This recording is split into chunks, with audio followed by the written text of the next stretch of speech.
আপনি 10টার সময় রহিম বস্তিকে চ্যালেঞ্জ করেছেন 10টার সময় আসবো, কি বলবেন এখন? আমি তো কারেক্ট 10টার টাইম এসেছি, 1 মিনিট লেটও করিনি। তো আমি এখন পার্কিংয়ে গাড়ি লাগালাম, লাগিয়ে আমি কোর্টে মোটামুটি 3 ঘন্টা মতো থাকবো। আমি 1:30-2টায় বেরোবো বাড়ি। কোর্টে কাজ আছে, আমার কিছু ব্যক্তিগত কাজ আছে, ডিএম অফিসে ঢুকবো, একটা আমি ওই ওবিসি সার্টিফিকেটের নাম চেঞ্জ করার জন্য।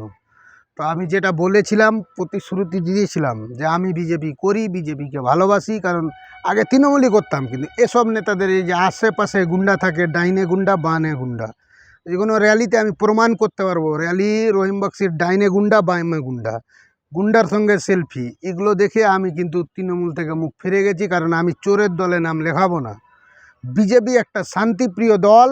আমরা লক্ষ্য করে দেখেছি, প্রধানমন্ত্রী যিনি প্রাইম মিনিস্টার শ্রী নরেন্দ্র মোদী এসছে, ওনার আমি নলেজ দেখেছি, ও সব ধর্মের লোককে ভালোবাসে, সবকা সাথ সবকা বিকাশ।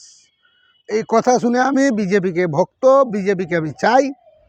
আর পশ্চিমবাংলায় যতদিন বেঁচে থাকবো বিজেপি করব। আমার সব জায়গায় পোস্টার আছে বিজেপি লাগানো। আমি বলেছিলাম ছিঁড়ে দেখাক, অ্যাসিড দিয়ে দেখাক। আমি এসছি, যখন বলেছিলাম 10টায় এসছি, এর মধ্যে রহিম বক্সিকে আমি কিন্তু খুঁজে পেলাম না।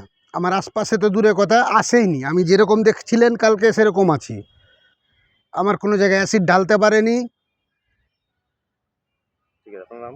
আমার নাম রহিম বিশ্বাস, এখন একজন প্রজয় শ্রমিক, বাস।